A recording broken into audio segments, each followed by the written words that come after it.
I'm taking the strap. I'm strapped up. What's happening? What was that about? Let's make the fight happen.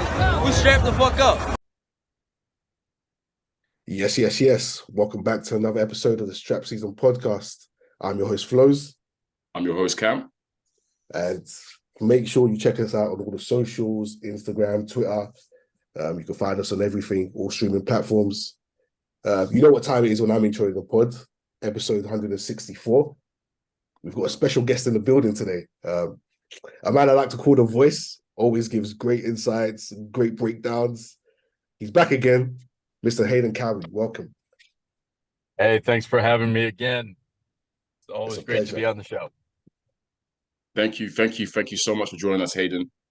Particular reason why we got you on this week, which we'll delve into. But yeah, it's always a pleasure to have you here, man. We always offer great insights, and I look forward to this one, guys, because you know we're going to have a whole lot of chopping up, a whole lot of insights. It's going to be a fun one. It's going to be a good one. Sure. So let's not stand on ceremony, Flowz, and Hayden. Let's delve straight into it. Let's go. A few fights that happened that occurred last couple of days. Flowz, I don't know if you have a preference. Do you want to start with the middleweight unification that we saw, or Tszyu? Where do you fancy? I want to start with Tszyu. Okay, that was the most recent. That was fresh in our minds. Cool. We got Tszyu, obviously, who's a newly crowned WBO champion at 154. This was his first title defense against Brian Mendoza, who, as I said, listeners, this was a guy that knocked out. Well, yeah, he beat Fondora, beat Rosario a couple of years back as well. I guess this was meant to be seen as a nice, let's say, crowning moment for Tszyu, right, in front of his home fans, new champion. He can, flex and really show that he means business, and he's now the person to fit at 154. Hayden, Flowz, I know you both caught the fight. I'll start with you, Hayden, because obviously me and Flowz have spoken about Tszyu a lot on this pod and what we feel about him. It'll be good to gauge what you feel about Tszyu. Were you impressed with the performance, and where do you rate him in terms of, do you think he is the future of 154 pounds, or do you feel like he's still not quite there yet? Looking at the overall landscape of the 154-pound division, I find it lacking. So this, you've got to realize too that the learning curve for Tszyu has been steep, and I think there are a lot of fundamental flaws, but he has so many other talents. His speed, his timing, his combination punching, his muscular endurance. I think he is not always as defensively responsible as I'd like him to see. Head off center line doesn't happen enough. Standing in front of his opponents a little bit too long, admiring his handiwork, or looking for another opportunity when, instinctively the fighter in front of him who's just gotten blasted is probably going to shell up tight or blast back out of instinct to get him off. And I don't think he pays enough attention to that.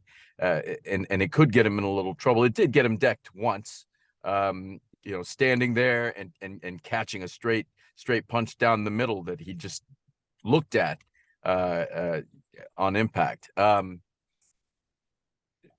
don't know right now, barring someone moving up from the welterweight division,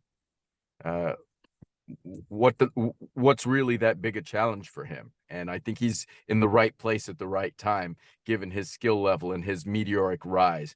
I had also doubts and fears early on about his father, Kostya, and the pressure that he might receive there to perform, not in a Hatton-like way, but it is a big, it is big, a big shoe to fill, right? Those are big shoes to fill. And I think he's handled that well. And I think in part because his father has kind of stepped back and let this happen and watched it and encouraged and been supportive. He's been virtually, he's been pretty quiet. So I think, like I said, I think it's been right place, right time. I see him improving. I see him doing great things. I see a power increase. He's kind of filling out and growing into this body and being consistent. But I don't know that outside of volume and the consistent power punching, that he has that one punch power developed that his father had, and some of the more resilient opponents that may come up. And let's just say Crawford might pose a different set of variables for him to handle. No, expertly said, Hayden, as expected. It's so funny that you pinpointed straight away that we liked him in terms of what he's doing, the right things for us, right, Flowz? We feel like he's doing the right things. He's obviously huge support in Australia. He's putting out performances where he's blasting guys out there, and he's exciting to watch because he's front foot. Like I said, he's a very good combination puncher. But the one thing that we pinpointed on this pod was that he does get hit too easily for our liking. He can be caught because he's so aggressive. He's a bit open. His footwork isn't the best. And when he's beating what's in front of him, which is good. And I think the performance again against Mendoza, I watched the fight and it was a good performance again in terms of he did what he had to do. He was the one that was pushing the pace. He was coming forward, aggressive. He caught Mendoza with some bombs. And, I want to credit Mendoza for staying in there, because there were times, especially I think from the 10th to 12th round, where he was drowning and he stuck in it. So fair play to Mendoza. But I'm watching Tszyu and I see, like I said, holes in his game a little bit, which I guess he's young and experienced, and he will definitely learn. As you said, he learned. He's been put on the ground before, so he can learn. But we want to see him. I guess there's no other option for him now, Hayden, Flowz, but the Charlo fight, which is obviously who he wants, he was meant to have fought a while ago. Then it fell through a few times, injuries and whatnot, and now he's calling Charlo out, to get the the unification for Undisputed. Do you guys think he's ready for Charlo, or is that, especially this is Charlo coming off a loss to Canelo, which obviously we know is different circumstances, but it's still a loss. But does the Charlo fight interest you at all? That loss has kind of soured the milk a little bit. He's getting a lot of bad press about that, and his brother went on and posted that his son being bullied at school. I don't know that was the best thing to do there. I think he may have wanted to call his brother before he made that post. Yeah, but Hayden, they argue, right? So they're right now, they're not on good terms. So yeah. And I was over at the gym the other day waiting for a sparring session to watch a sparring session, and a no-show. So I'm going to probably try to sit down with Dominic and find out what the climate is right now. I'm curious. Before I give my take on that, I want to hear what Flowz has to say about it. Well, I think you explained the landscape of 154 isn't great. He's beating what's in front of him. There's people who are fading, who are moving out. There's people like Danny Garcia, who's still apparently in that division. I think Austin Trout's still hanging about as well. I think the only option for him is to show us if he's ready against a Jermell Charlo. The beauty of it, while he has flaws, Jermell Charlo has flaws as well. I guess Jermell Charlo is more experienced, had better position. But I think it's now or never for him. I don't think there's any more learning fights available to him. I will say the Tony Harrison fight, where he beat Tony Harrison, was where I thought, okay, maybe he's the real deal. Maybe he can go on to clinch a few titles in this division. Yeah. But yeah, I maybe would fancy Mel still, but I think it's his best chance to show us that he's ready. I don't think there's any more waiting. I think he should go in there and show us. Yeah, I think Flowz, I think it's a dangerous fight for him right now. Given the bad press on Charlo, if I were a manager and I were a promoter and the fight came up, and I'd have to be creative about how I marketed that fight. If I had another choice, Crawford, I would take that over the Charlo fight. I think that it's harder to get credibility. You'll take. That's a very interesting take. Yeah, over Tszyu. Go ahead. Well, why? So because this is striking while the iron's hot, right? This is a unified, undisputed guy. He's a pound for pound guy. You're getting none of that from Charlo, right? He's moving up. His name is hot. Everybody, considers him the top dog right now. Besides the obvious Canelo, right? A loss to him is nowhere near as bad as a loss to Charlo right now. Right? Yeah. I think it would be wise to give Charlo an opportunity to snack on some of the the usual suspects, build his credibility back up, show himself as a warrior, let him get his lion pride back going, and a name that, and then not only that, it gives Tszyu a chance to prepare and learn a little bit more about Charlo before he faces him. It makes Charlo a little bit longer in the tooth as well, right? If he loses to Crawford, everybody says, well, he lost to the best guy in the sport almost, right? If he loses to Charlo, well, he lost to a quitter. How good could he be? If you're going to hear it. You're going to hear it. I think right now a Crawford Tszyu fight garners way more money. So if we're walking away talking about the bag, we'll be going the Crawford route. That's my take. It's so funny to me that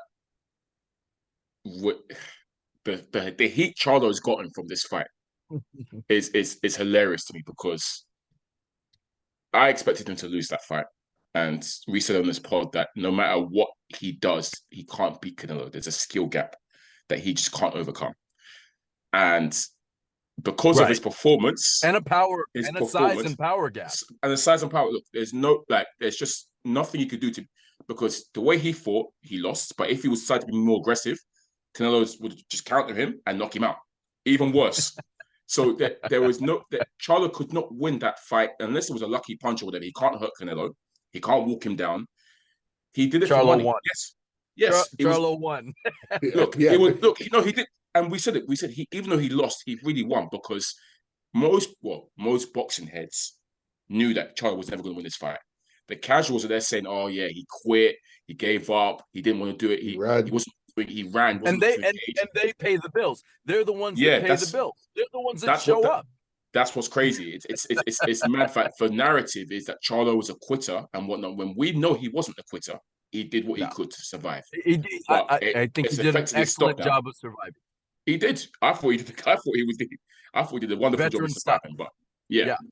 It's mad that this is our discussion when it comes to Charlo, that his stock has fallen so much that you, for example, don't think that even the Tszyu Charlo fight will even sell tickets based on the fact that what he did. That's crazy. But yeah, it's unfortunate. But that's yeah. Big Charlo versus Canelo now will send, this is revenge. I am here to avenge. That's marketing. Right. Yes. So we knew that would happen. We knew that would happen. That was the play from the get-go. That was the we call it. We said he will beat little brother and he will go big brother revenge. That's absolutely. Yeah. We expected that. The guys in the know. Yeah. Right? Yeah. Absolutely. Do I think that Charlo and Tszyu, what the outcome is there? There is a chance. Tszyu is busy. He's relentless. When you look at the overall, and I'm going to speak for both. I'm going to say it. The Charlos. When you look at the Charlos brand of boxing, it's very similar, right? You look at the awkwardness and the angular punching that you get from Tszyu. You look at the kind of Cuban-styled overhand shots that he throws, the lean over, nice, neat lead uppercuts that he throws. They're very Castaño-esque, and we saw what happened with a Castaño and a Charlo in the first outing, right? And in the second outing a bit. So, does he have a chance? Sure. Why not? Yeah. If they fought 10 times, 3 out of 10, 4 out of 10, maybe. Yep. So why not? Why not? I think that could happen. I think it's a dangerous fight for both of them. It could be career suicide for Charlo, and it could really set back Tszyu from his, he's had the easy path. He really has had the easy path and been catapulted to a unified position, and he's sitting pretty right now. I agree with you. I just think the gamble of going against the Crawford, which is right now to me one out of 10, maybe. Huge gamble, but I'd rather see him fight Crawford now than lose to him later. Because once Crawford gets to this division and fills out fully, right, he's gonna be hitting harder, have a little bit more skill and a little bit more time. So I think it's better that he be the bigger fighter right now, and any advantage that he can have right now, take it, because I don't think he'll have them. Yeah, no, that's fair. I actually, I agree with you, Hayden, in the sense that, I always felt like his Tszyu style can give Charlo a lot of problems, and I'm glad you brought up Castaño, because it's that pressure on your chest sort of style that we've seen Charlo struggle to deal with before. Struggled with Canelo, for example. So, and this is a guy that applies pressure. I do think if they were to fight, though, Charlo wins. I just think he's got the wherewithal, he's got the experience. And as I said, Tszyu gets hit. And I think Charlo is a good boxer. Contrary to what the casual fans want to say now, Charlo is a good boxer, very competent, and he's explosive, very explosive power. He can catch him when he's coming in. And we've seen we've seen the color of Tszyu's shoes before. We've seen him touch canvas. And Charlo's got enough power to drop him and seriously hurt him. So I favor Charlo in that scenario if they were to fight. You know what it is? Yeah. It's the best time for Tszyu to fight either Crawford or Charlo. I think it's the best time to get both of them. Exactly. As you think about it. Yeah. So he needs, like you say, strike while the iron's hot. As pretty as he can right now. Yeah. Yeah. But I suspect it would be a case of, obviously, if Spence Crawford rematch does happen at 154, then we will probably see Charlo Tszyu, because that will happen in the interim. And then obviously the winner will then fight Crawford. Right. And for all the marbles. That's probably what's going to happen, I suspect. So you're making a prediction on that. Yeah, and I think we'll probably see Mel Crawford down the line. That's my prediction, obviously. So for all the marbles, of course, has to be for all the marbles in play. Yeah. And Crawford will do the business. Too many things have been said. Shots have been fired. They can't be unshot. They can't be unsaid. I think you're right. I think we will see a Mel Crawford fight at 154. And at the end of the day, I think that's the big money fight for Tszyu. Right? Yeah. Perfect. Nice. Okay, let's take a little step up then to the middleweight division. Hayden, I don't know if you know, but we're on this pod numerous times. Me and Flowz have actually called the middleweight division probably one of the worst or the worst division in boxing right now. To us, it's very, very dry. Very, very dry. And testament to, I guess, how there is just little promo about this division. We had a unification fight yesterday that not many people knew about, but it went down. We've got Janibek Beck, who's the Kazakh. Well, no, they're trying to say the new Triple G, but he's not really like Triple G, but he's Kazakh like Triple G. And Gualtieri, who's a German fighter who had the IBF strap. And to be honest, a solid fighter. Yeah. I mean, I wasn't familiar with him, to be honest. This was my first time watching him yesterday. Yeah. And I'll be honest, Hayden Flowz, this Gualtieri guy looked like he didn't even belong in the ring with Janibek. I think Janibek washed him, and he stopped him in 6. But to me, Gualtieri was barely in the fight, and he didn't look like he should have deserved to be in there with him. But he's a champion, so I'll give him the respect that he won the title. But this Janibek guy, it was a good performance from him. He stopped the guy in 6. He showed good footwork, good combination punching. Showed a bit. I've seen Janibek before, but this was first time seeing him properly again. And he showed me good things. He's learning. Yeah, absolutely. Whether or not he can then become the new face of the 160-pound division, that remains to be seen. But I think the performance yesterday was a good stepping stone into, I guess, trying for him to, step out the shadow of Triple G and become the new face, as I say. Hayden, Flowz, are you guys familiar with, Hayden, I would say, I'll refer to you again. Are you familiar with Janibek previously, or was it the first time you sort of seen him in action yesterday? I've watched him fight 4 times. 4 times, okay. And each time I'm impressed by, first of all, his ring IQ is developing at such a rapid pace. And he's not a headhunter. He'll break a guy down if he has to. I enjoy that. I enjoy that he is vicious with either hand. And again, we're dealing with a real pressure fighter. If it's hard to find a pocket with the guy who's willing to move laterally while he punches, and that's part of what causes some of those looping punches to be as short and compact as they are, is that he's actually moving his body across, so the hook doesn't have to travel that far. When he cuts back across, the cross doesn't have to travel that far because his body is moving towards his opponent at an angle. So he's a moving target all the time, and it's a moving target of pressure. There's no pocket. There's no pocket to stand in and counterpunch. You have to be on the outside, and he changes the perimeter values all the time. So, you know, it's like having a sharpshooter at every corner. By the time, you know, he dictates the pace, he dictates the angle, he dictates the distance, and it's pressure, pressure, pressure. That guy's going to be really hard to beat. I agree. I've seen him before twice. Denzel Bentley. Denzel Bentley, yeah. Denzel Bentley, which I was impressed with. I saw the Butler fight where he dismantled Butler. And so I like him.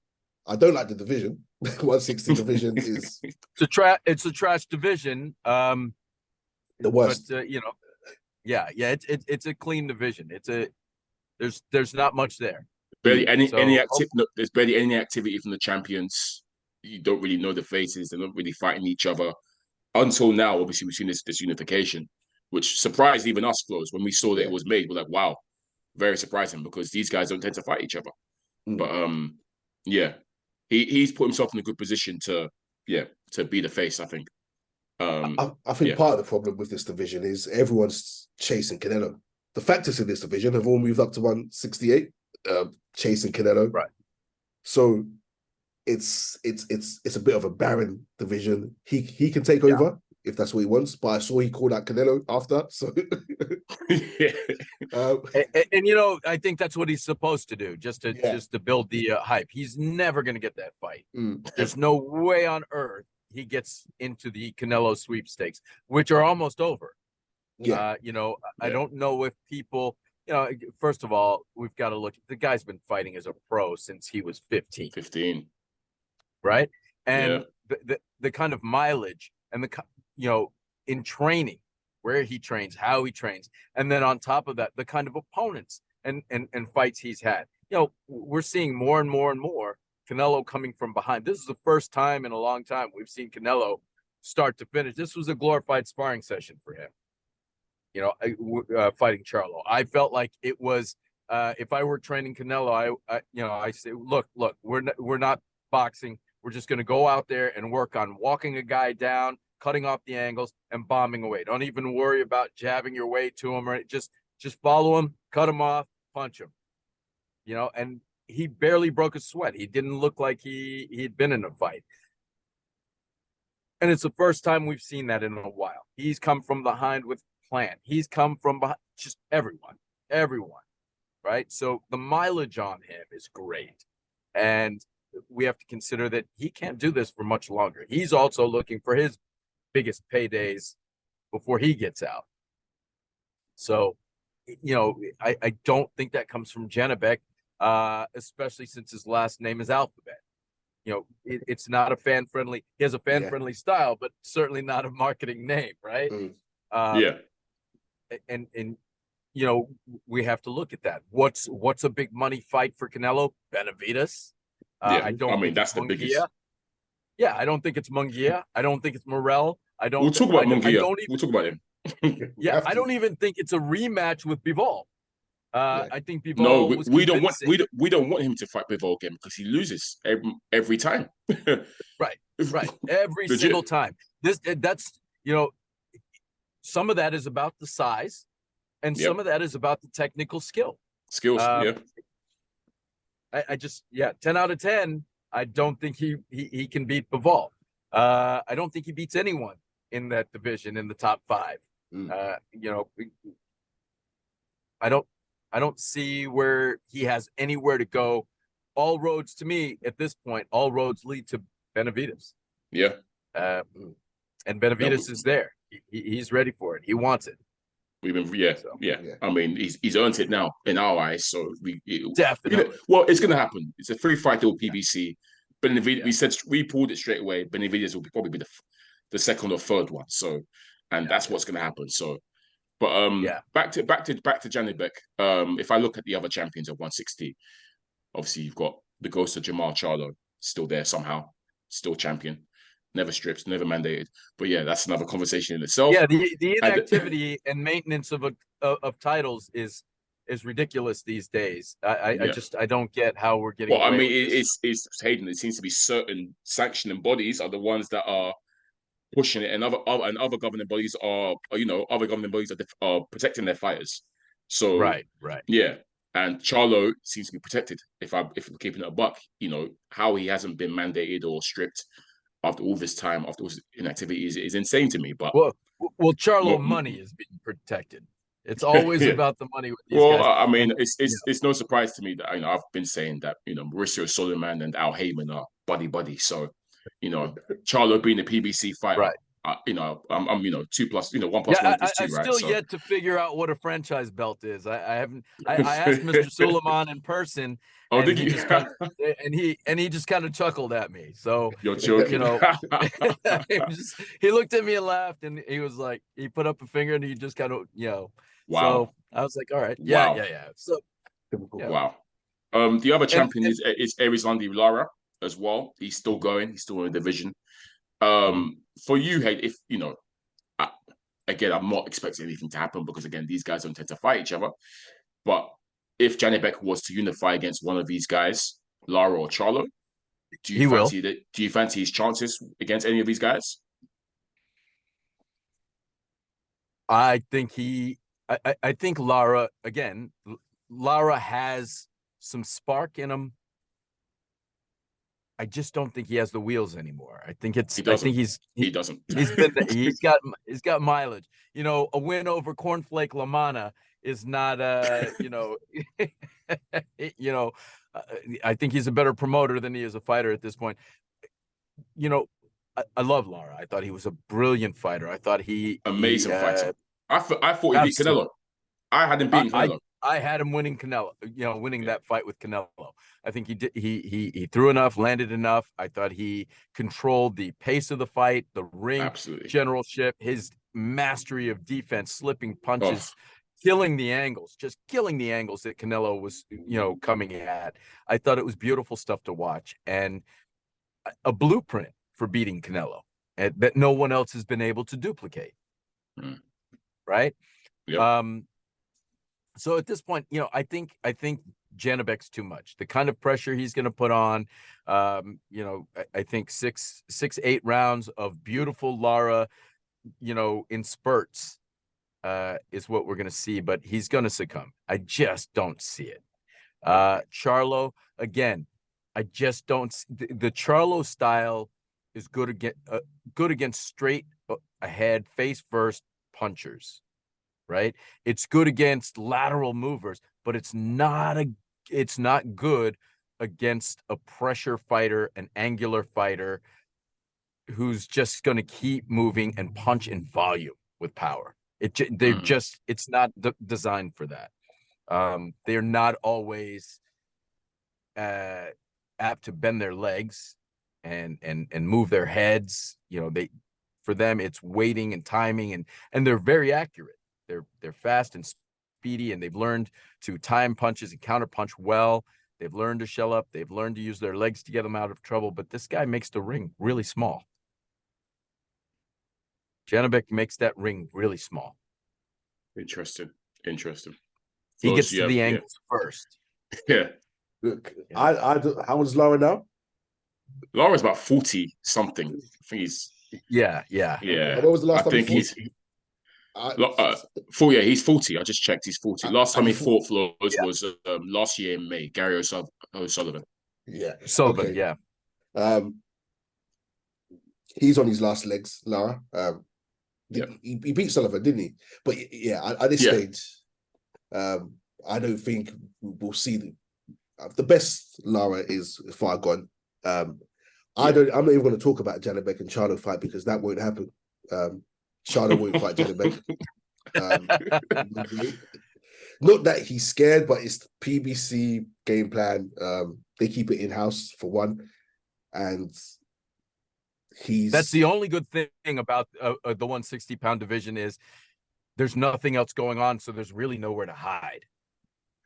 Well, he's got Canelo's name. He's been saying Canelo's name, and anyone who's close to getting a Canelo fight doesn't want to risk it. Golovkin's now retired, so that's the other payday. Jamal Charlo's what, 33? They're coming to the as you say, Flowz. We always say the Charlo's older than Canelo. They're older than Canelo's. Both Charlos. So yeah, look, I think Marl's going to try to move up to 168. Try and get a few paydays there. With Golovkin out the picture, there's no payday in the 160 division, so I think it's there for Janibek to take over. Unless he wants to try and throw his name in his hat, but like Hayden said, he doesn't have a chance. Canelo's not looking in his direction in any way.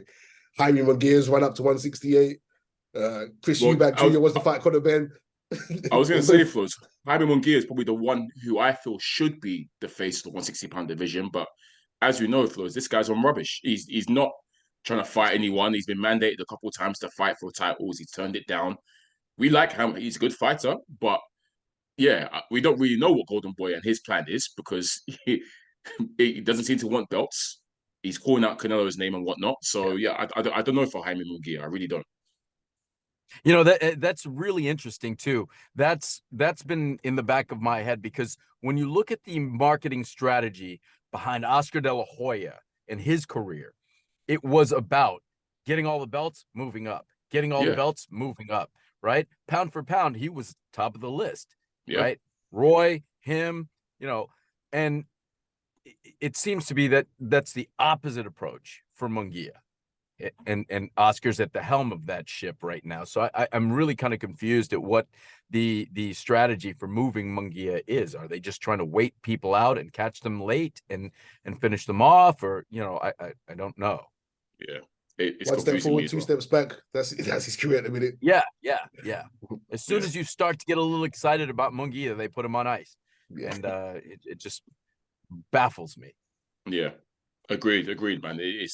I'm tired of talking about it now because, like I said, we feel like he should be the face, but they're doing something over there that we don't know about. Yeah. So it is what it is. But hats off to Janibek.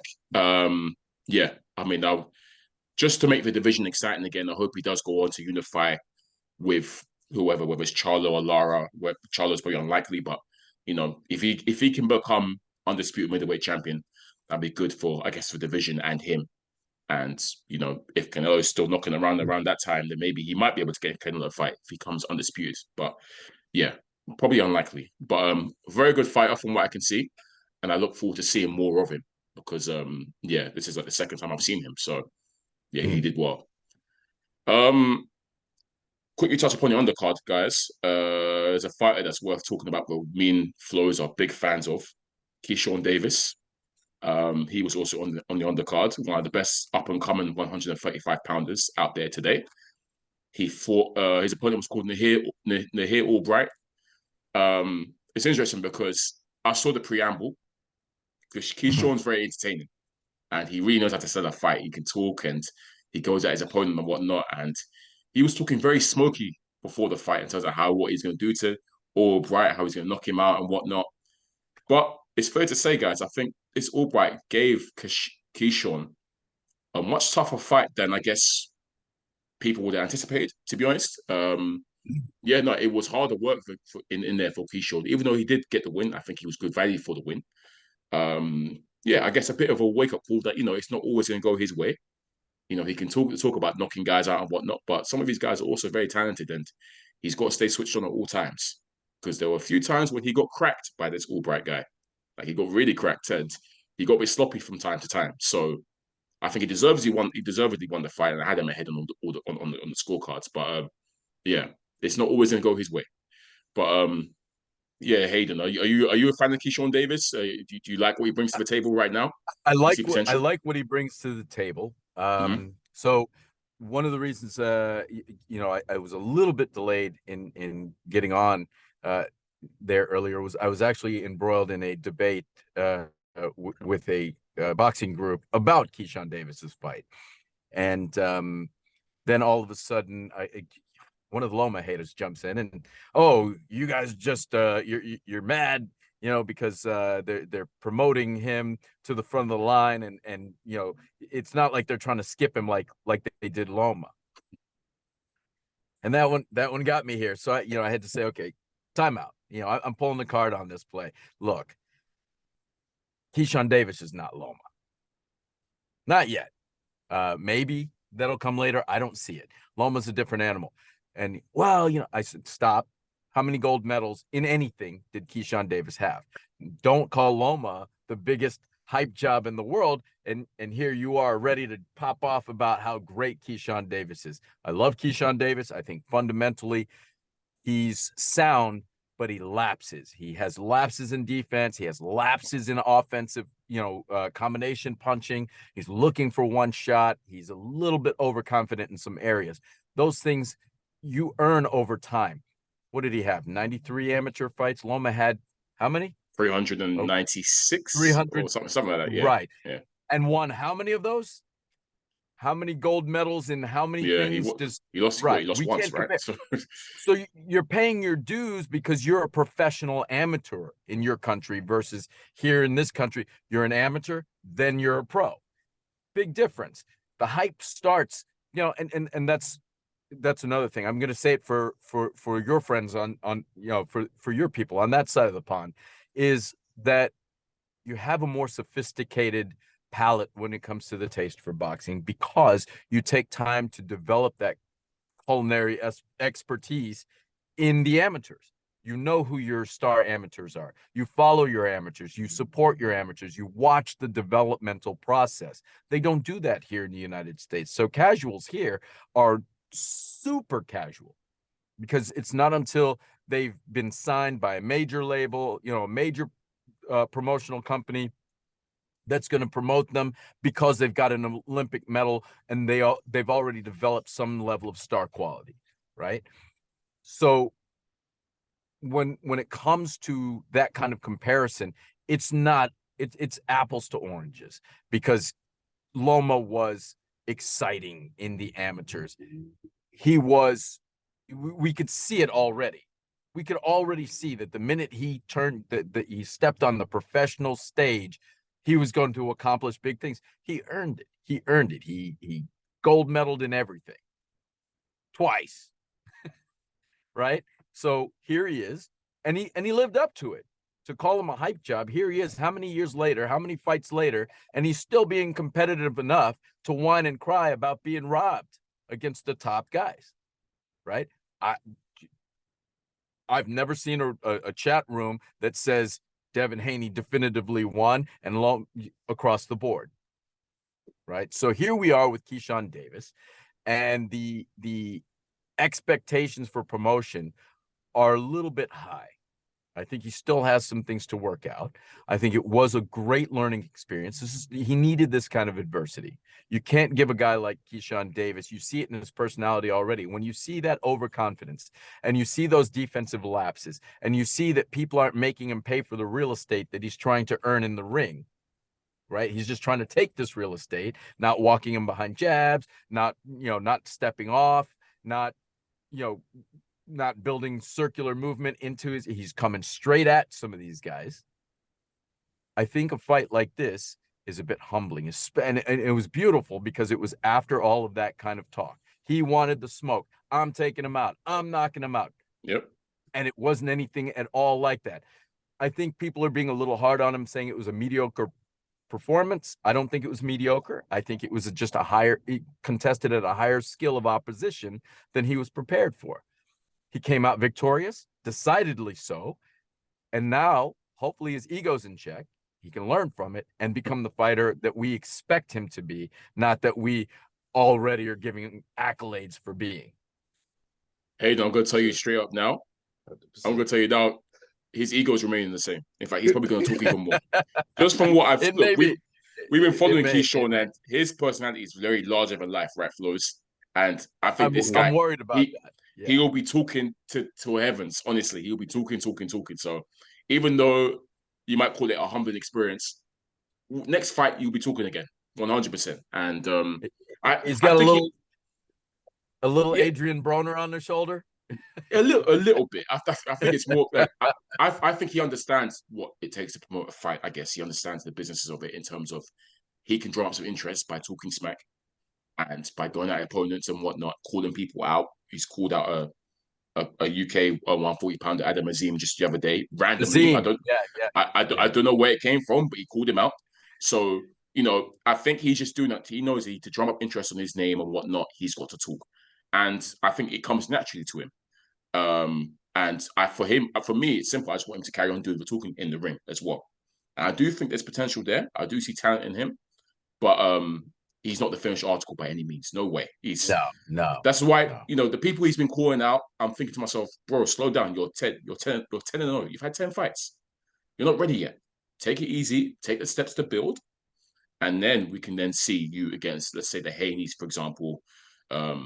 Frank Martins and whatnot. So, I still think he's got room to grow, but there definitely is talent there from what I can see, for sure. He's far closer to Jack Catterall than he is Haney or Martin. Yeah, I mean, definitely Haney anyways, for sure, yeah. Yeah. Flowz, you want to jump in? Yeah, you see, I like Keyshawn Davis, and it's kind of, I don't know, it's a two-edged sword because he's popular because he is so brash and so he sells his hype. He sells his hype with his talking. But the problem with that is you're 10 fights in, like you say. These should be learning fights. These are the fights where you want to go through the fire. You want to have humbling experiences. You want to learn from these fights before you start calling out the Frank Martins, the Devin Haneys, Kambosos.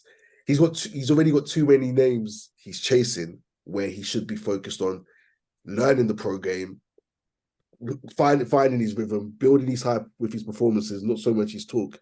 So I see what he's doing with his talk, but he's trying to sell his hype too much with his performances. Like you say, lapses in concentration, trying to get people out with one shot, trying to be admiring his own work in the ring sometimes.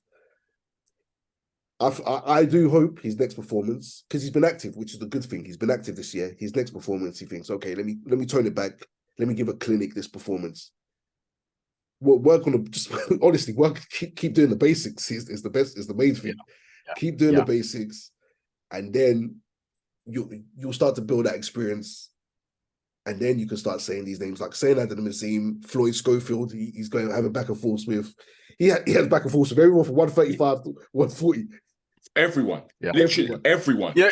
The biggest taunting that nobody's talking about, and perhaps because he's not in the free world, is the Olympic gold medalist, the Cuban that beat him.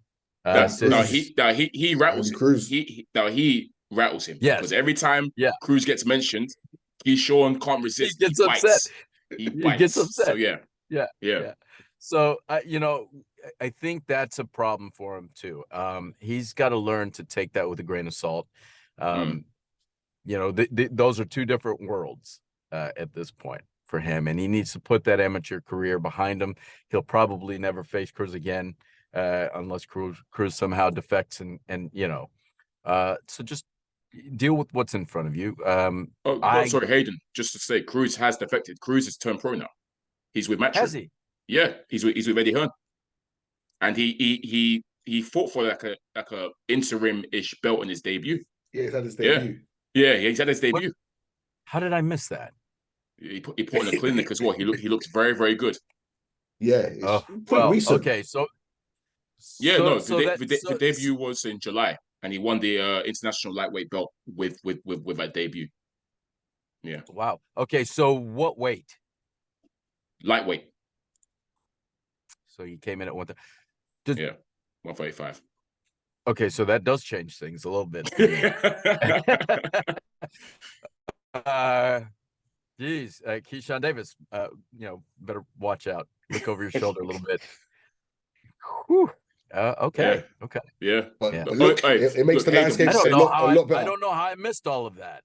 No, it's fine. But we've said on this pod so many times, the 135 to 140 pound division, those two divisions there, on fire. Oh, it's loaded. The amount of talent in up and comers, contenders, champions, it's insane. It's crazy. Yeah, you rise to the top. It's funny to me. This is the first time in boxing history that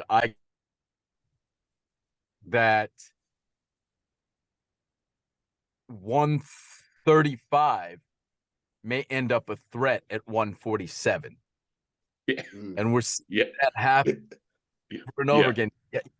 A guy, actually, some of these guys they were 130. They debuted and already have moved up and pushing threat at 147. Talking about, I mean, Shakur comes to mind when we start talking about 35 to 47 and the problems that happened there, you know, and then you're trying to figure out, well, then who are the gatekeepers? Because there's so much smoke there right now. Who are the gatekeepers? A champion can become an ex-champion can become a gatekeeper real quick. Real quick. Overnight. Real quick. Josh Taylor. Oh my gosh. Josh Taylor, yo, I'm looking at you, bro. Yo, we threw him under the bus. Man, I hate to do it. Josh Taylor was my guy, but I hate to do it, man. Damn. Yeah. Man, but the problem is, crazy. A lot of these guys are getting out of there before they can become gatekeepers. Sean Porter got out of there.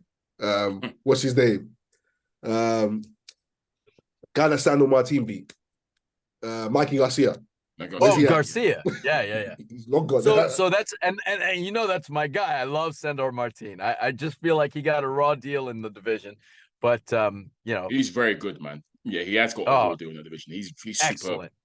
Superb boxer. Excellent. Yeah. Excellent fighter. So actually, guys, speaking of, we might as well fast forward to next week. Speaking of, well, we mentioned Josh Taylor. Let's talk about our next Josh Taylor opponent, in Jack Catterall, who, to me, probably got the rawest deal in boxing, the worst deal in boxing based on what happened to him. That robbery against Josh Taylor. Never got the rematch. Never got mandated to fight for title belts that he should be. He should have had at least one title fight since then. But he's back on the rebuild, I guess. Honestly, mentally, this guy must be a giant because what happened to him was criminal. He didn't look great in his return against, what was the opponent's name? Was it Foley? Yeah, Dara Foley. He didn't look great, but he got enough to get the win. That was after a year layoff after the Josh Taylor robbery. But he's in action upcoming weekend against a very experienced campaigner, Jorge Linares, who we know very well. We've seen many times over in this country. Ex-champion. He's probably getting a bit longer of a tooth now. I think he's 38 now, so he's a bit old now. But a very credible opponent for Jack Catterall. And a good fight, to be honest, just to show where Catterall is. And look, to me, if Catterall can recapture the form he was in when he fought Josh Taylor, he's another one in the mix that can pose serious problems in the division. Because to me, Jack Catterall is cold. He's brilliant. Hayden, again, we haven't heard your thoughts on Catterall. Are you a fan? You know, do you know much about him, or do you agree that the robbery against Josh Taylor was criminal? What are your thoughts on Jack Catterall? You know, I really became a Josh Taylor believer after, and we should probably mention him and his upcoming fight. We will, because it's division specific. After the Regis Prograis fight, Hayden, don't worry, we'll ask you about Regis as well. Don't worry about that. We got you. You know, you saw that not only could Josh Taylor box, he had dog. He was a legitimate dog, serious dog. Yeah, and that dog got tamed and muzzled by Teofimo, by a cat. And then Teofimo as well. Yeah. So, you know, I think that cat was a lion that night, and you know, the dog was a Chihuahua, because we didn't see that kind of bite, we didn't see that kind of resistance, we didn't see that kind of heart. You know, we saw a lot of defensive posturing from Josh Taylor that night. Nothing meaningful, nothing. It almost looked like he was fighting to survive most of the fight. So, you know, all that to say, when I saw what Catterall did, I was a believer. I was absolutely a believer. Now I'm back in no man's land, wondering after the Tszyu fight, well, which Josh Taylor showed up to that fight against Catterall? Was Catterall that good? And he was the one that broke. He may have been the one to break Josh Taylor and his confidence, and or was he already? Did he take Catterall too lightly? So I waffle back and forth. I'm trying to figure it out. When I look at Catterall, though, I do see a good fighter. I do see a solid guy. I do see a tough opponent. I do see a guy that is there to impose his will, not just to get a check as a club, as a former club fighter or something. I see the skill. I see the work. I think this is going to be a real crossroads fight for Catterall. I don't expect the old Linares to show up, but I do expect a Linares to give him fits. That's going to show who he was. Linares is a very proud fighter. So, we're going to see some veteran moments. I think that, me personally, I think Catterall should come out victorious. I'd like to see him come out cleanly victorious. Yeah, very well put. Fair play. Flowz? I think we will. I think we will see a clinic from Jack Catterall. I'm a believer. I believe he has Josh Taylor's number every time they fight. I think I'll be honest. What I saw, I think he destroyed Josh Taylor's confidence. Partially, Josh Taylor was looking past him. Josh Taylor was looking past him. He was talking about Crawford, talking about moving up to 147. We looked past Josh Catterall in that fight. Me and Gab, we said we like Catterall. Jack. Yeah, we like him, but Josh Taylor should come out of that. So I was super impressed with that performance. His last performance after the long layoff, after whatever he's been through, wasn't the best. But I think he should. I've seen enough from Jack Catterall to know that he's a skilled boxer. I think Linares has passed it. He's on a losing streak at the minute. Linares, right? I think he's lost his last 2 or 3. I think his last 3. Yeah, so Haney, Abdullayev, and start with Hamazarian, which I don't really know these guys, but he is on a losing streak for sure. Yeah, and it's about to be 4. Catterall's not a knockout artist, but I want to see him look, because Linares can be tricky. He's upset the apple cart a few times in the UK. But yeah, I wanted a clinic from Jack Catterall. I want him to put his name back in the hat with a performance. Now, Linares isn't the opponent who he will get lauded and praised for beating. He should win this. But a clinical performance here, then he can start saying some of the names who have the belts that he should have. Yeah, for sure. And for me, it's just I think Catterall's freshness will win him the day against Linares, and I hope he puts a statement out, because again, I feel like he was hard done by, and he shouldn't be where he is now. And that performance against Foley, his last performance, again, I'll shoot him some bail, because obviously it came off the back of a year layoff based on the situation with Josh Taylor, and just obviously mentally it can be very hard to bounce back from that sort of robbery. Hayden Flowz, sure. You could become disillusioned with the sport. You could be annoyed at boxing, angry at the world, and think to yourself, you know what, I'm done. I've had it. So I give him credit for even coming back based on what happened. Rolly Romero's got a belt. You've seen Rolly with a belt. Exactly, crazy. So I give him credit for that and bouncing back. I do shoot him some belt there. And Isaac Cruz he can come back.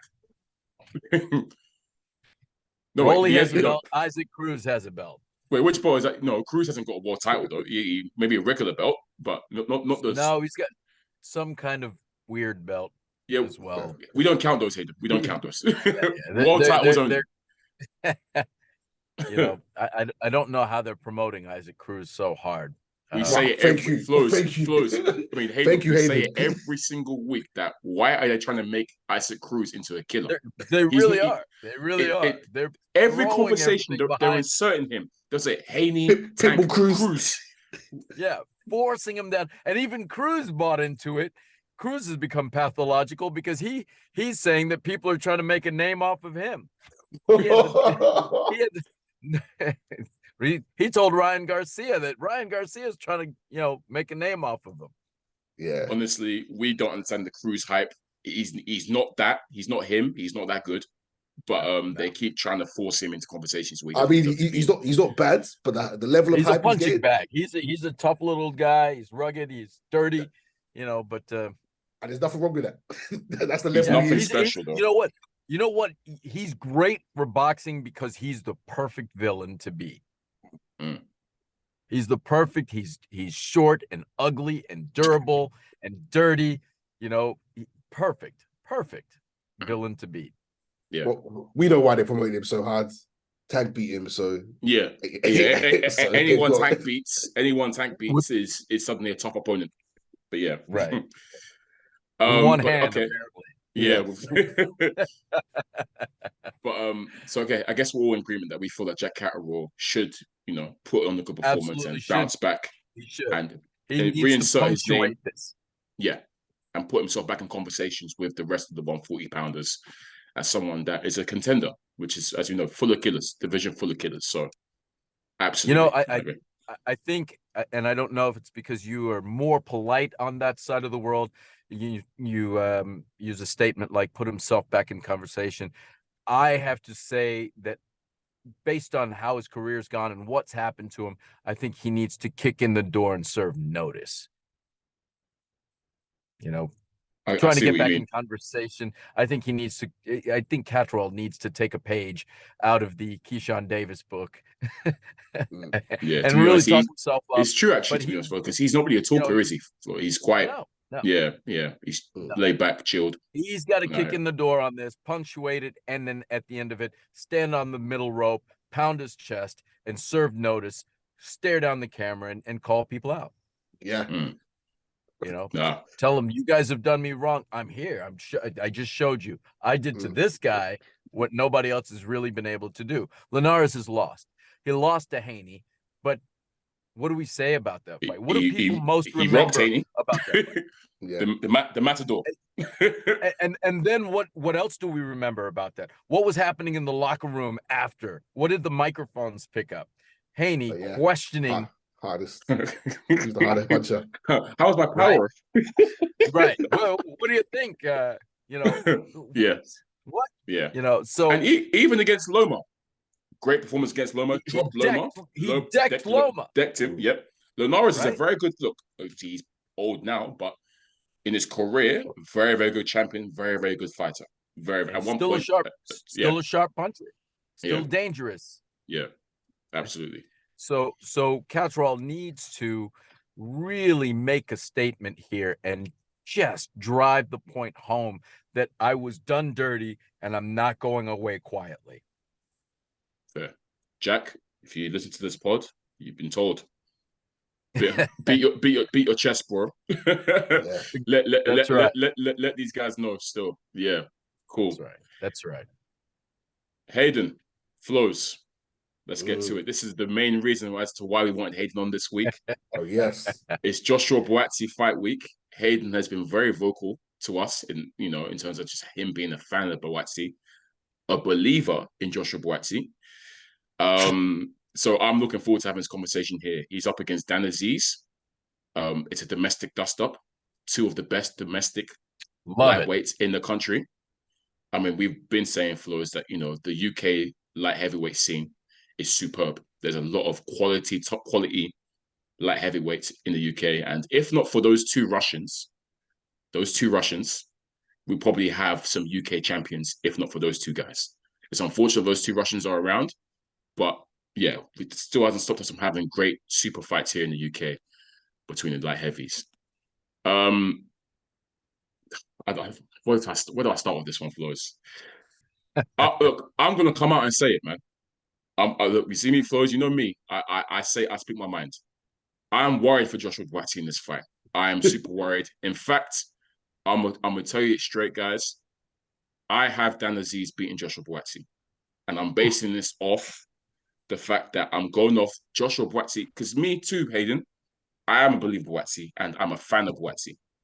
And I pinpointed him as the best. Well, maybe a year ago, 2 years ago, I said that he's the best light heavyweight in the country. I've seen him hook up with Virgil Hunter, who we'll speak about as well. Yeah, and the performances, from what I've been seeing, have been leaving a lot to be desired to me. He hasn't been showing me enough that I feel like he hasn't been showing me the progression, which I feel that he should have shown me. He's been showing you I look at regression, Azeez, as you've claimed. So I questioned if he's regressed, actually, because some of his performances to me haven't been great. And I look at someone like Azeez. It's two complete different contrasts. We've got Joshua Buatsi, who obviously went to the Olympics, storied amateur background, has been sort of thrust into the limelight and been given that limelight in that spot. I've watched Azeez come up. He's come up the hard way, overlooked a lot of the time. Had to get out of the mud from the trenches, Hayden. Get out the mud, work and grind to where he can get to now, and how he's found himself in this position. Azeez has done it the hard way. Flowz, he got like everything. Well, he got the British title, Commonwealth, European, English. Yeah. He went through all the stages to get all the belts. This is someone that, again, was unheralded, was overlooked, and has now inserted himself into these conversations. And I see the way Azeez fights, and he's a hard night to work for everyone. Relentless, on your chest all the time, constant pressure. Doesn't mind taking one to give 2 or 3 back. High engine, high work rate. So based off Azeez's performances, which have been very, very, for me, have been increasing, where I'm seeing Buatsi's performances that have been regressing a little bit. That's why he's the underdog. I know he's the underdog, but it's just what I've got a feeling in my chest, in my heart. And that's why I'm pulling towards Azeez for this fight. And I never thought I'd say this, but yeah, it is what it is. But one thing I will add, before I let you guys jump in, I don't mind being wrong here because of the fact that, one, I'm a fan of Joshua Buatsi and I want to see Joshua Buatsi be great. And I know that if he does beat Azeez and he comes through this, he would have attained a level that I expect him to be at. Because Azeez is no slouch. And you don't beat Azeez by having it easy. Azeez is going to give him hell. And I want Joshua Buatsi to match that and rise to it. So him winning this fight tells me that he showed me something. And he showed me the level where he should be at to be someone like Azeez. So that's why I think Azeez is, that's why I don't mind being wrong. But I've got Azeez winning this, which is controversial, I know. Hayden, Buatsi is your guy. And we had a conversation about this earlier, actually. But give me your thoughts on just Buatsi's career as of late and what he's been showing you. And, are you still a believer? Do you still believe that he is the one that can go to the top in the UK division? Or are you worried for him based on what you've seen recently? Azeez is cause for concern. We'll get that out right out. Yeah. For a number of reasons, not just the abilities that Buatsi may seem to be lacking in certain areas, but for the fact that here we are, he's been very quiet, very pensive and quiet for so long. And then finally, all of a sudden, it comes out that he's actually a raging storm of anger about the way he was treated by Eddie Hearn and the fact that he was, being not being showcased the way he felt he should have, or getting title shots that he felt that he was assured that he was going to get based on certain performances. So the period of inactivity, the internal conflict, and changing promotional companies and all of that, those are the perfect storm in situations like this, where you've got somebody who's focused, laser focused on one thing, singular minded. Here, I'm going to go through this person to get what I need to get. And that's Azeez. Azeez is focused. He's, you'll see him at the Buatsi fights. They'll put a microphone in his face, and he respects him. You can tell he talks about Buatsi in a very respectful manner. He evaluates what Buatsi's doing and you can hear him trying to get into Buatsi's mind as he's doing so. That's dangerous because right now I don't know exactly where Buatsi's mind is. I watched his fight against the Polish fighter. Is it Stepien? Stinker. And I liked Hayden liked his work, he told me. But yeah, Hayden would break it down. But yeah, go for it. Convince me. I liked Stepien. I thought Stepien was a really good opponent. You could see that there wasn't a size difference. I thought Stepien looked a little bit bigger. He was strong, yeah. Right? He was strong. He was busy. His movement, lateral movement, in and out movement, a little bit staccato, and shelled up tight. His defense was really, really on point. I knew by the third round that if this guy could keep this up, this was going to the cards. And I like that because I feel right now Buatsi needs to be able to rely on his overall ability over the long haul of a fight, not rely on punching power and heavy-handed output in the short term. I think he needs to be able to prepare for an all-out war.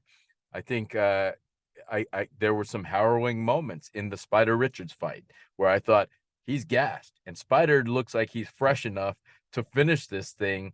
With Buatsi just not being able to keep his hands up, and then he dug deep. So I saw him dig deep. I saw him be able to do that.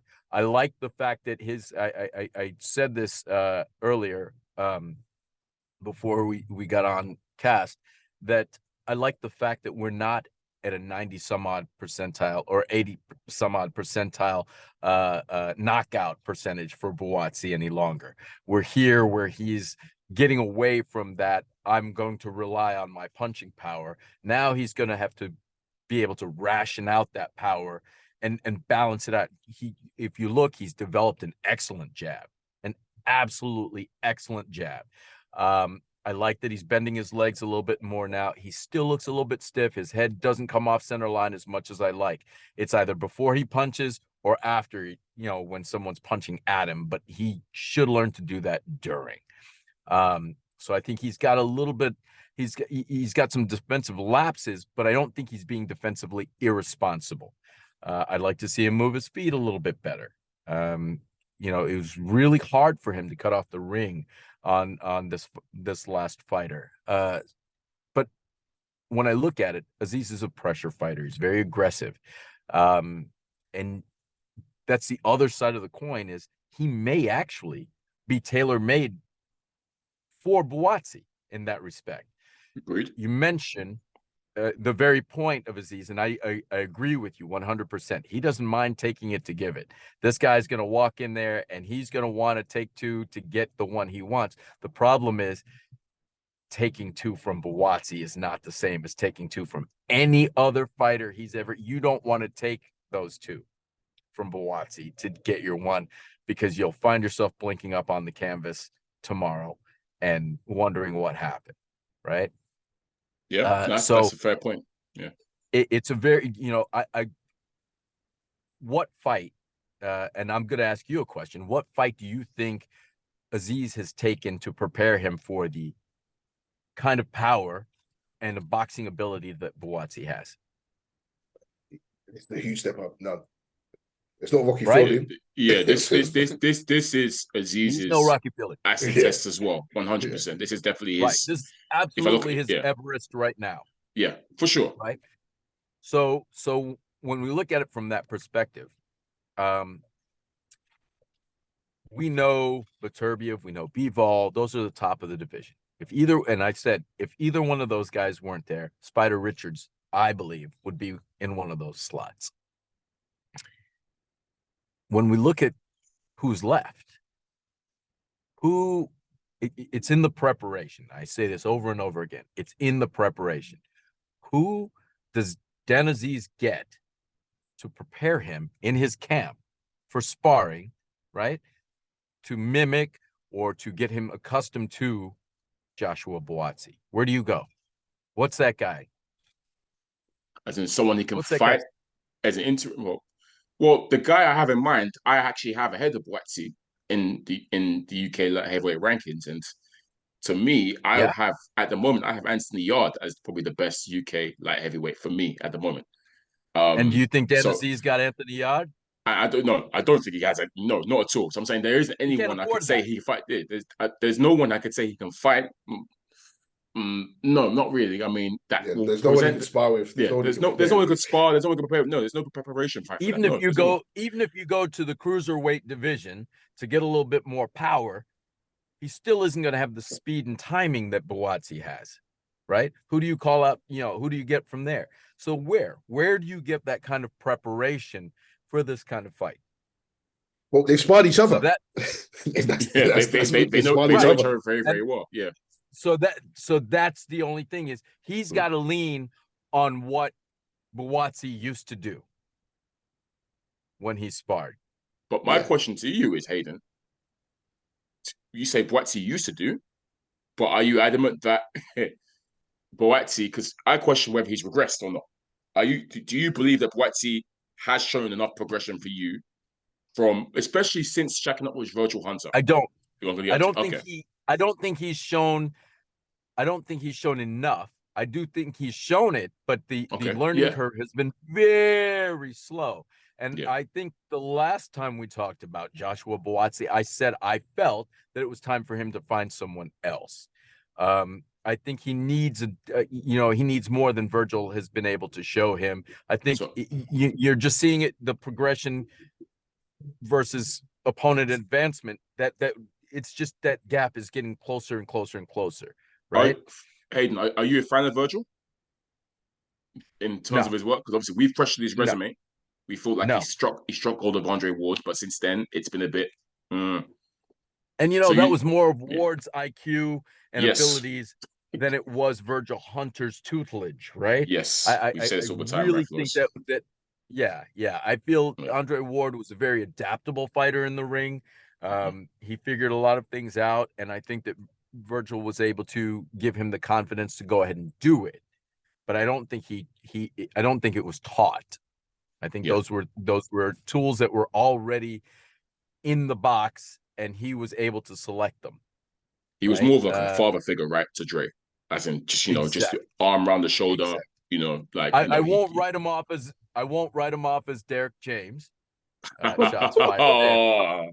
Hayden, that's cold, man. That's a low blow, man. Damn. That's last year's trainer of the year, man. Have some respect, man. Right. Last year's trainer of the year, because and this year's what? If we Derek James' reputation, it's in the mud. Derek James' reputation is in the mud. Wow. First of all, I don't know how. I'm going to start with Deontay Wilder on that one. How do you hire a guy who can't even beat you to tell you how to beat someone else? You don't like Brother Malik Scott? That's Brother Malik, man. Right. You see what I'm saying? To be honest, so I was Deontay Wilder, and I'm going to sit down and go, I wouldn't let Deontay Wilder choose his own trainers. Hey, I'm going to shoot Malik Scott some bell. He's actually got a good boxing brain from what I've seen. He knows his stuff. Sure. Yeah. I'm sure, but he got his boxing brain knocked around by Deontay Wilder. I question Deontay Wilder's choice there. Derek just doesn't have. He just doesn't have that kind of fight IQ. I just don't see. And Bomac said it. We're going to expose him. We're going to show you. Look.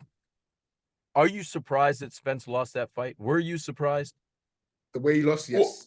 No, the way he lost, yes. Okay, what did you see Spence do in that fight that he's never done before? Did you see anything different? No. But overshooting his punches, not being able to punch on the inside.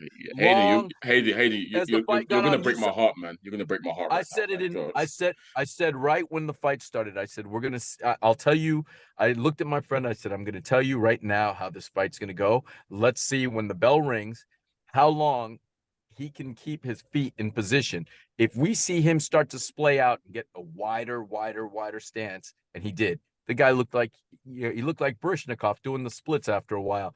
His legs got so wide and he lost his height and trying to sit down to throw big power punches, long pass.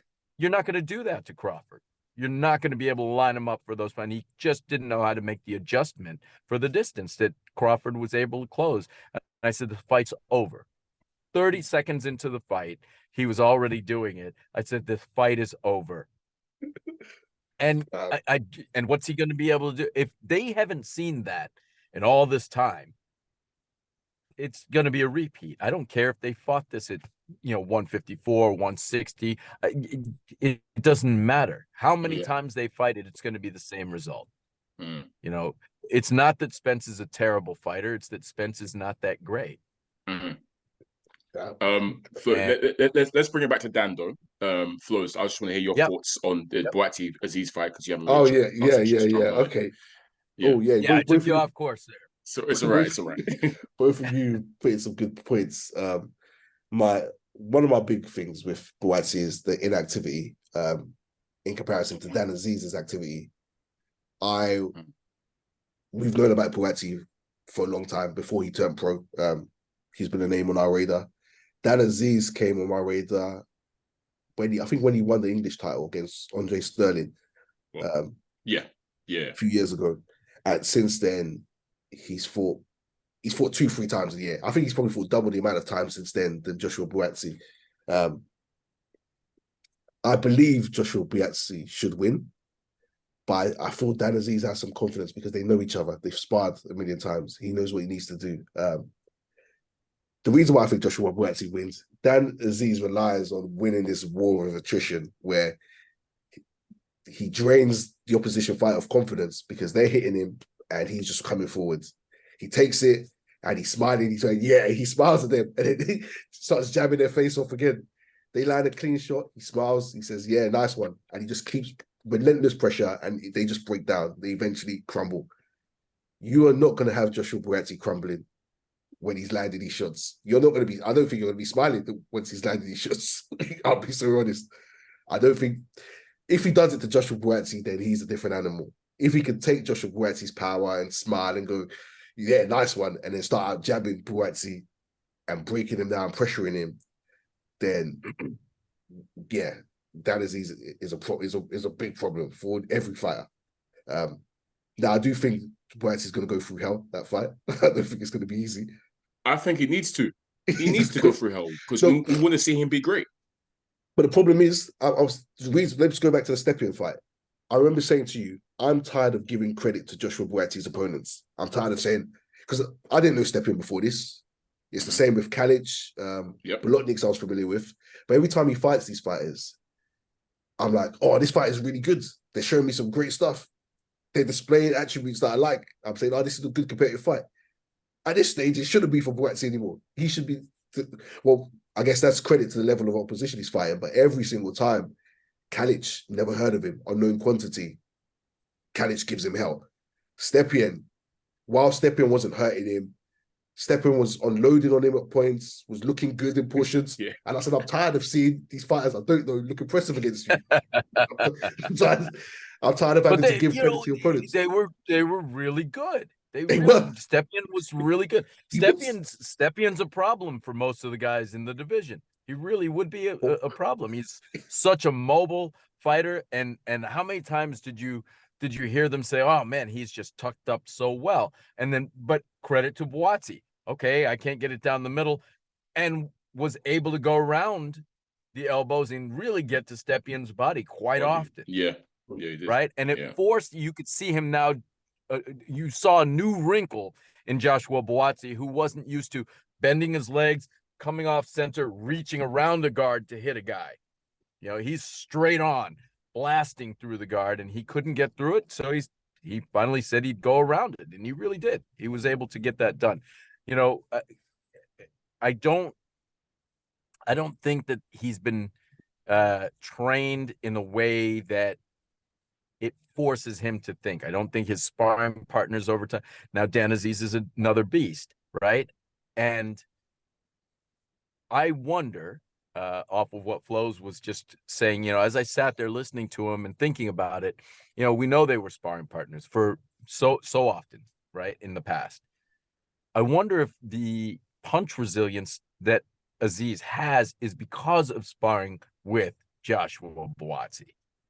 When you're sparring with a guy who, arguably to me, maybe Beterbiev hits as hard. I know Bivol doesn't. Maybe Beterbiev does.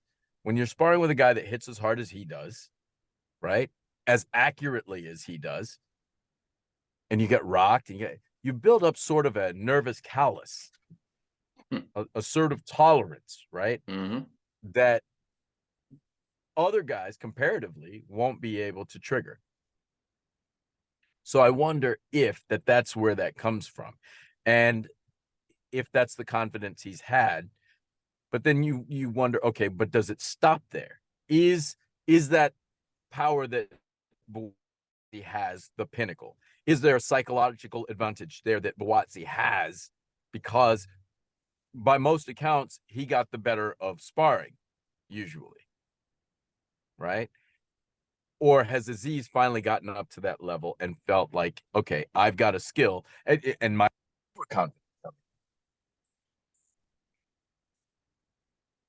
So those are some of the questions I would have going into something like this about this fight. I do think there is cause for definite concern for my guy Buatsi in this one. I'm not even going to pretend. I also think that, again, I'm happy. Like I said, this is why I said I'm happy being wrong in my prediction, because ultimately I want to see the best of both guys. And I know that if Buatsi beats Azeez, we're going to get the best Buatsi. And it's going to need to be the best Buatsi to beat someone like Azeez, in terms of, again, someone that's got such a chip on his shoulder, the hard way, has watched Buatsi get all the accolades. Obviously, they know each other very, very well, sparred dozens of rounds together. So it's a case of, look, I've been seeing you get the shine, and I'm looking at you. I'm coming for you. I'm gonna, take your shine, take all that I'm you part got, of your shine. and become the new guy. So, that's what I can see is going through Azeez's head, and he's, like you said, Hayden, he seems focused from the get go, razor focused. He is focused. One track, just I'm coming for you. Yeah. I'm going to bring a storm your way. Can you weather the storm? And if Buatsi does do that, I'll be so happy, because, again, that means he would have shown me something, which is what I want to see ultimately from Buatsi. And one more thing as well, the implications as well. The winner is supposedly meant to get Anthony Yard, which is another huge fight in the UK. These are probably the two best UK lightweights. So that's another tasty fight, if whoever gets the winner. So the winner's meant to get Bivol. The winner's meant to be number one for Bivol. So yeah. And that's what I'm kind of bummed about at this point in his career, is that we're going to have to see the best Buatsi against Dan Azeez instead of getting to see the best Buatsi against Beterbiev or Bivol, and then getting to see the best Buatsi against the challenged, against someone like Dan Azeez challenging for his title. Well, we can't forget that he was offered Bivol, Hayden, and the team turned it down. The team turned it down, and I don't know why. I'll be honest. I think I know why, Hayden. They knew he wasn't ready. He wasn't ready for someone like that. He would have lost. He would have got beaten badly. I'll be so real. But the rule of thumb, especially, I was always taught that by promoters, is you take the title fight. And if you weren't ready, then you weren't ready and you lost to the champ. If you somehow beat that guy, you're the world champion, and it buys you a little time to develop yourself and look at the landscape and plan how you're going to keep that title. That's the rule of thumb, Hayden. That's the correct way to do it. But we know this new school of boxing, they do things a little bit differently. They try and protect O's.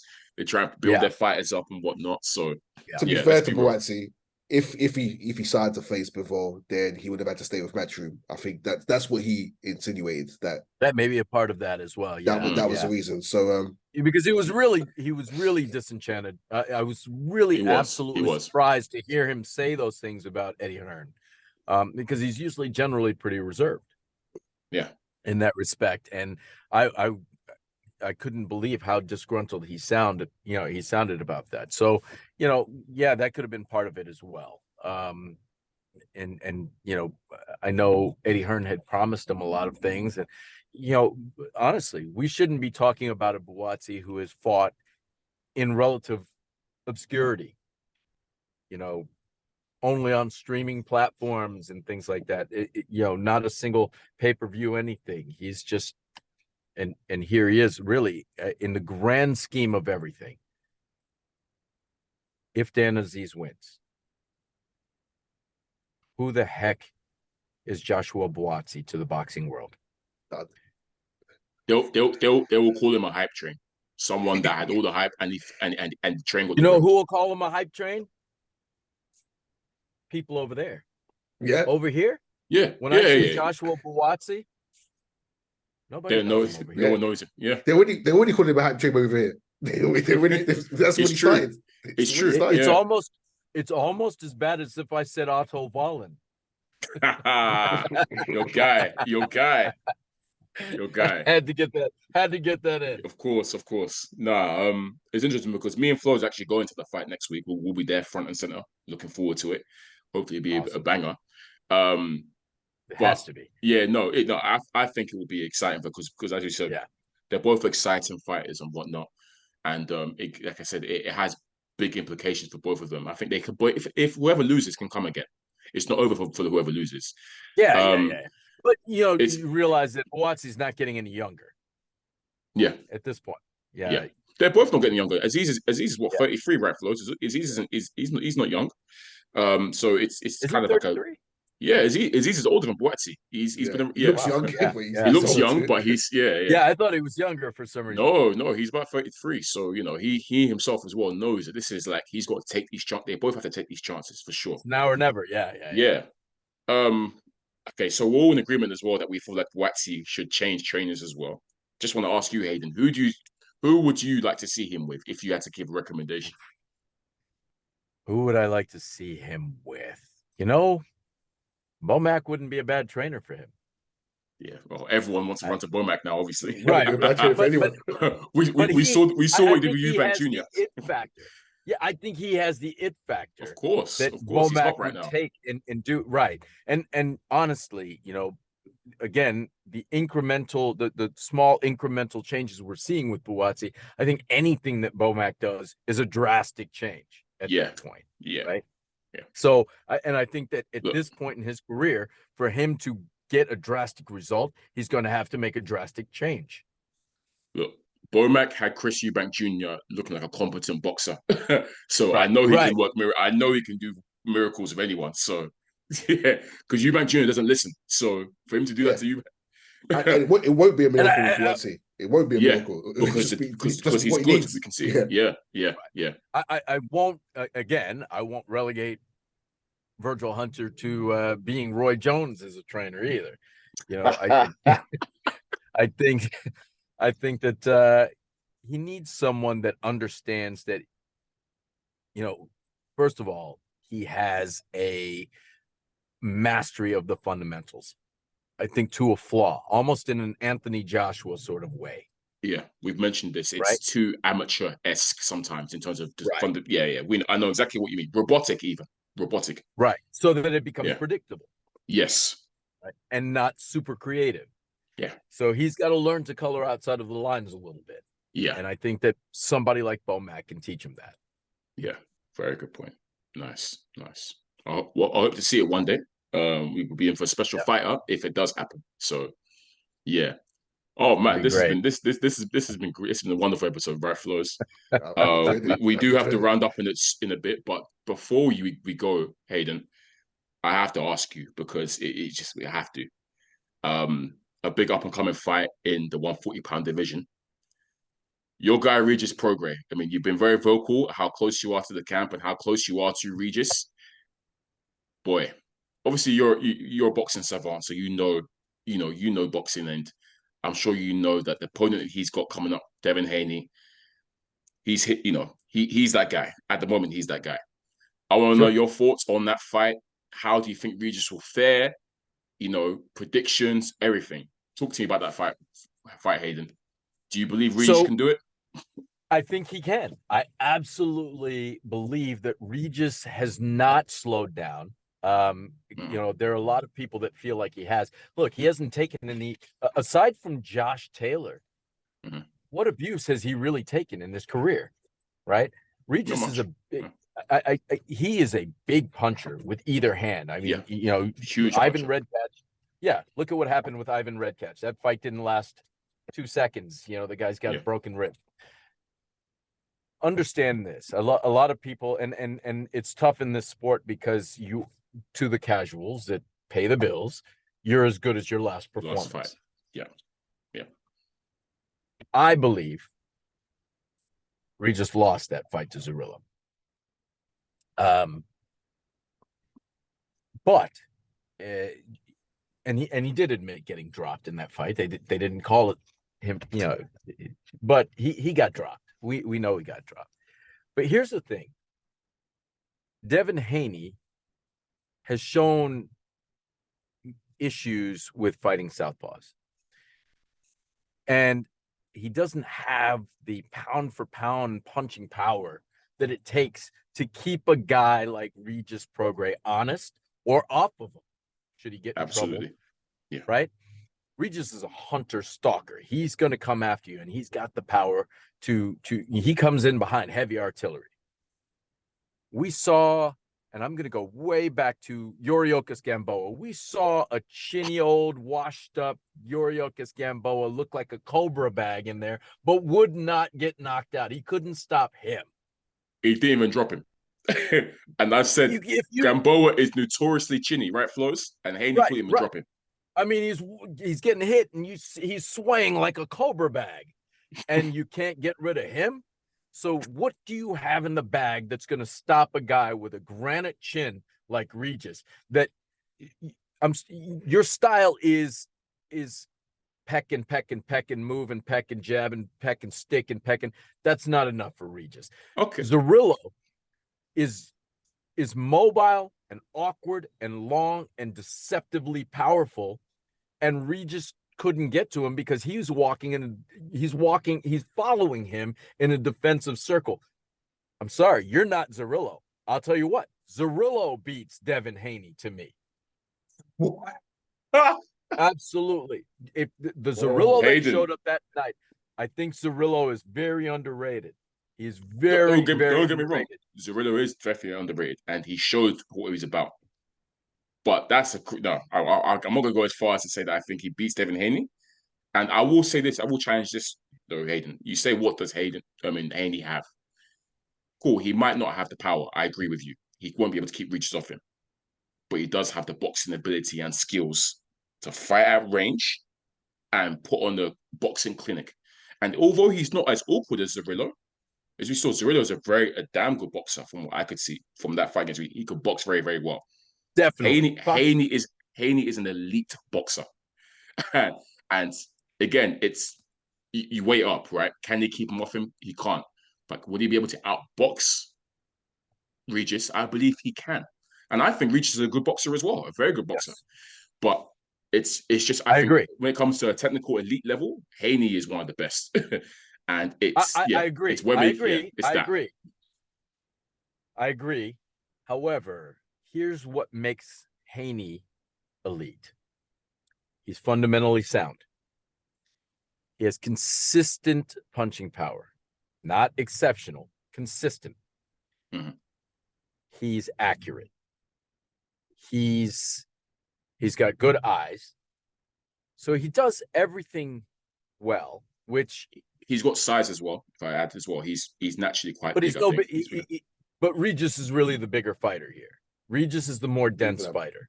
Yeah, okay, yeah, he's right? more dense. Yeah. So, Haney's taller, but in terms longer, of density. Yeah, I get you. Right, yeah. Exactly. So when you look at it,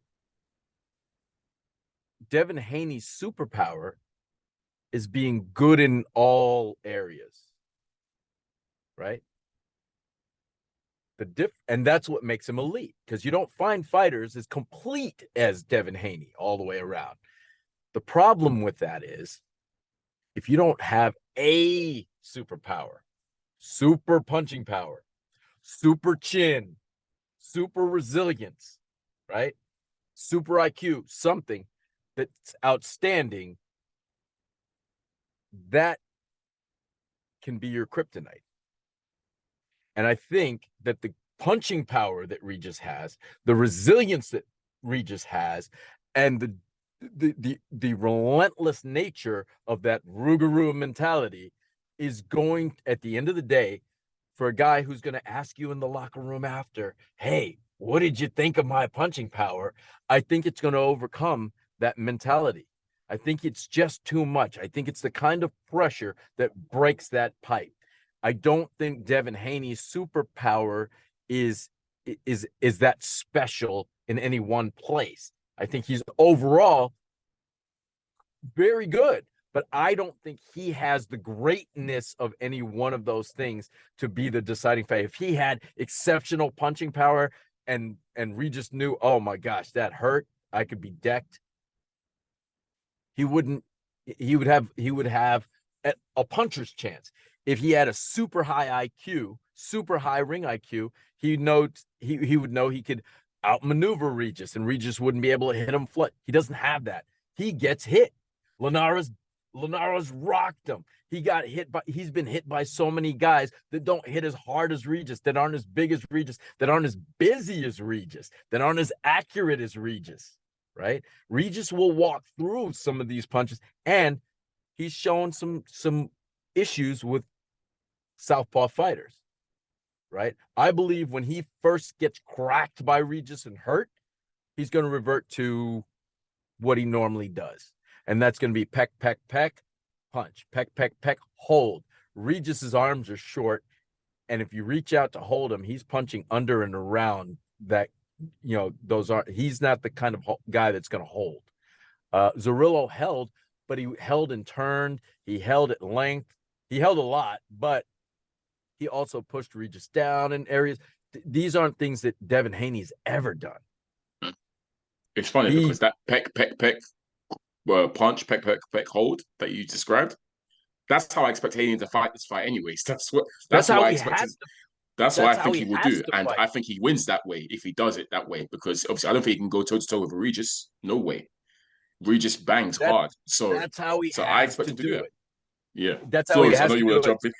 But Regis is prepared for that, and Regis will bang him. Okay. And that's the problem is when when Devin Haney reaches out, his arms are so long, he reaches out too early. He doesn't close the distance with his legs, so he's bending forward a lot of times when he's reaching, and it's a little bit overreaching out of his center, and Regis sits in his center. You'll never see Regis overreaching. He sits in his center because he doesn't have long arms.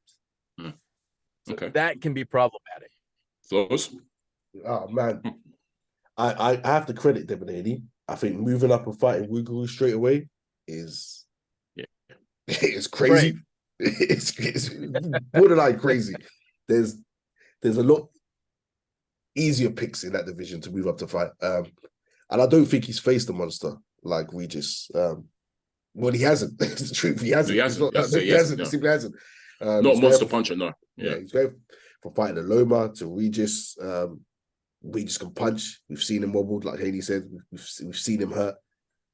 And I think the storm will come in that fight for Haney. And he's going to have to survive a storm in that fight at some point. I do have Haney winning. I think, like you said, I think the peck holds and boxer move and try to not engage as such. Try not to fight Regis's fight. I think he'll go down that route. I think he takes confidence in some of the sparring stories he's heard between Shakur and Regis. And I think he's taken some confidence in that he can beat Regis. So it's an interesting fight. I do have Haney winning.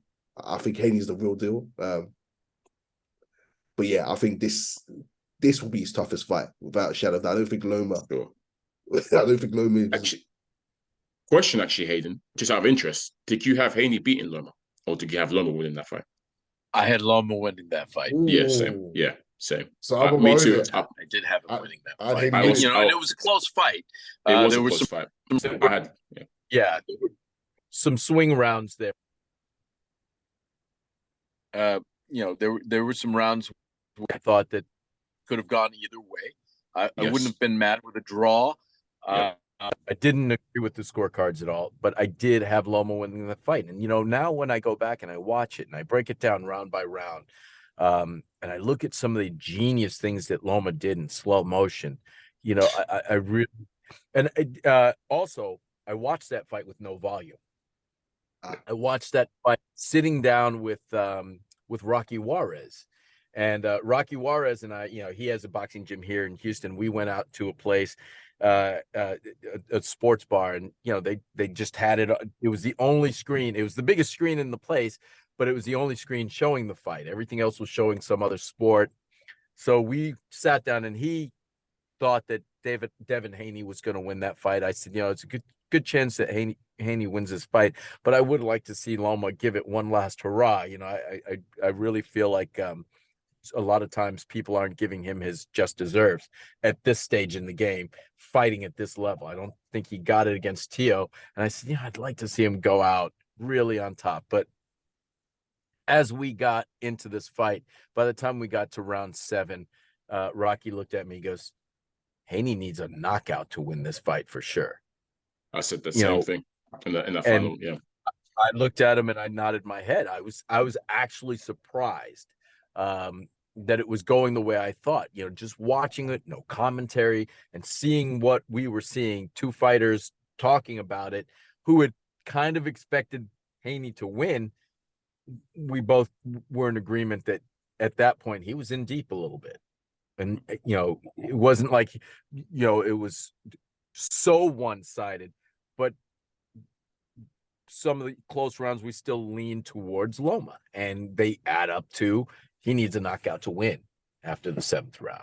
And I was, you know, I was disappointed.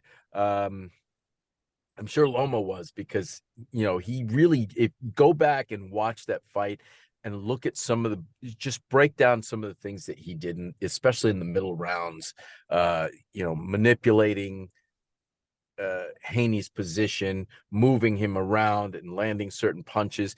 You know, anytime Haney landed something, he got change for it. He didn't get out cleanly without getting return fire. So yeah, I did. I definitely had Loma winning that fight. It was a competitive fight. I enjoyed it. I absolutely enjoyed the anxiety it gave me. But yeah, I had that very close. Okay. Yeah, just out of interest, I wanted to know, because me and Flowz were split as well. Flowz, I think, had Haney. I thought it was a super close fight, but I just about gave it to Loma. Flowz gave it to Haney. I wasn't mad at either. 12th round for me. That pipped it for me in Haney's favor. But yeah, we'll see. Actually, we'll see. I think Haney, if Haney does make it look easy, that's impressive. And dare I say, and you know, he could. You never know what he picked up after that Loma fight, right? Do you still have, for you, Hayden, do you still think Regis is, for you, is either number 1 140-pounder, or you leaning towards Tszyu maybe, or after trying to be biased? After Tio's last performance, I mean, it just phenomenal. Looked elementary. Oh my gosh. Yeah, phenomenal. And he was in a, for a moment there, he was in a Roy Jones realm of, you can't touch me, I can do anything I want. Facts.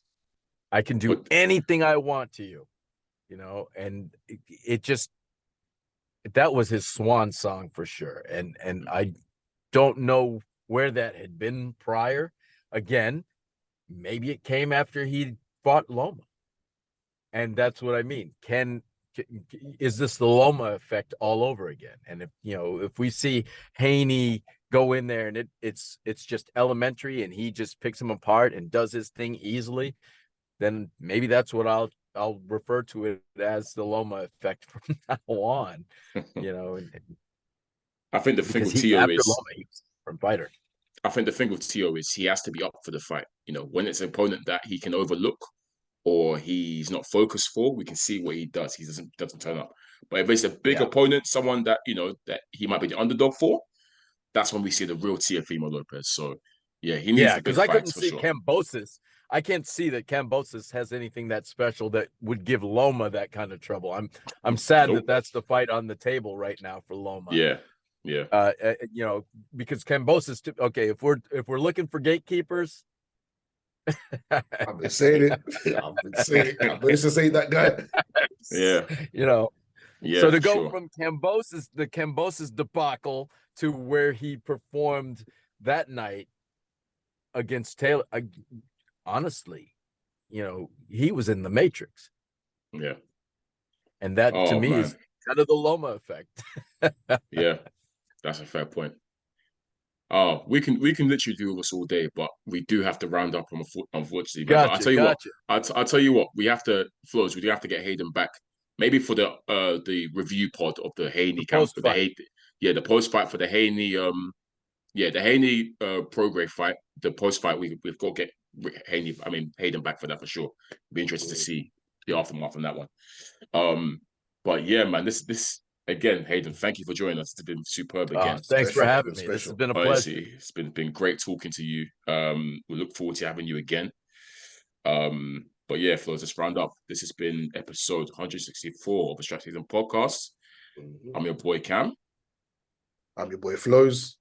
And as always, guys, check us out on streaming. Before we leave you as well, Hayden, do you want to just plug anything, drop your socials or whatever, where people can find you so they can, Hayden Cowie Guru on Instagram, Hayden Cowie on Facebook, and that's all I'm using. And drop me a note if you want. I'm always up for a good chat. Great. Thank you, Hayden. Flowz, signing out. Take care. Peace. I'm taking a strap. I'm strapped up. 7, what was that about? Let's make the fight happen. We strapped the fuck up.